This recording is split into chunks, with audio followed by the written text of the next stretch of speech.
that BP would prefer to use dispersants over skimmers? Anderson, thank you for having me on tonight. The issue that BP is facing right now is whether to use what's practices that are normal around the world, which is to try to cause the oil to come to the surface and then deploy the right amount of equipment and the right type of equipment to gather that oil up and get it out of the Gulf. Using the dispersants allows the oil to stay under the surface, and this accomplishes several purposes. It makes it a lot more difficult to quantify the amount of oil that's coming out, which has a direct impact on damages and royalties that have to be paid. It keeps it out of sight and out of mind, and it allows BP to amortize the cost of the cleanup over several years, 10 to 15 years, because some of this oil is going to biodegrade, but a lot of that oil is going to roll up on the beaches for 10 or 15 years, and if they can amortize that over 10 or 15 years as opposed to dealing with that over the next 15 months, that's a much better financial position for BP to be in. Let's be clear, though. The EPA has sanctioned the use of dispersants on the spill. I mean, dispersants are generally less harmful, they say, and toxic than the oil itself. But you say it's really about BP's financial interests. Well, in terms of environmental impact, it's about getting the oil to the surface and getting it out of the water. That's the best solution, bar none. I understand that the EPA has sanctioned the use of these dispersants, but I also believe that BP is in control of this situation, and they're doing what's in the best interest of BP and their shareholders. No one wants BP to fail. Trust me, I don't want BP to fail. It's in the best interest of the country and everybody in the Gulf region. I happen to be from that region. I have family there, I have property there. I want BP to succeed.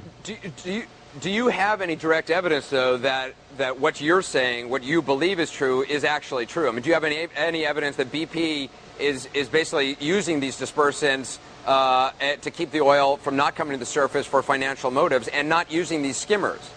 I have been working on this project of trying to get these skimmers into the Gulf for over a month now.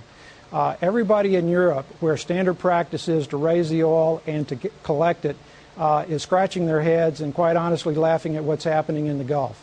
I've educated myself over the last month as I've gone through this process of trying to get these skimmers here, because it seems self-evident that these skimmers were needed. People like Billy Nungesser down there using makeshift equipment. And so I began to educate myself, and what I've learned is that everybody's looking at us and wondering why we're allowing this to happen. And as a businessman, the only answer I could come up with is, what are the motivations for not dealing with this issue head-on, raising the oil and collecting it with the skimmers? And the only answer is the financial interest of BP. I don't see any other reason that it should be handled the way that it's handled. I mean, the other alternative could be A, that they believe in the dispersants or don't believe in the skimmers, or B, that they're simply incompetent or just not doing a very good job. Well, Anderson, it's a grand experiment on an unprecedented scale.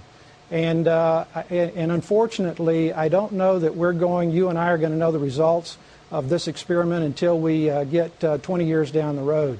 I think we know what the result would be if we put an armada of vessels out there and gathered the oil off the surface and took it out of the Gulf. We know what would result from that. We don't know what's going to result from the emulsifying this oil into the Gulf, what's happening under the surface to the marine life, and what the long-term effects are going to be. Yeah.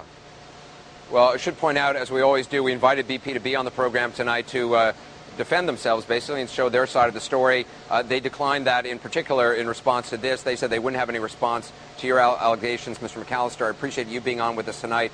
Our invitation, of course, stands, as always, to BP to come on.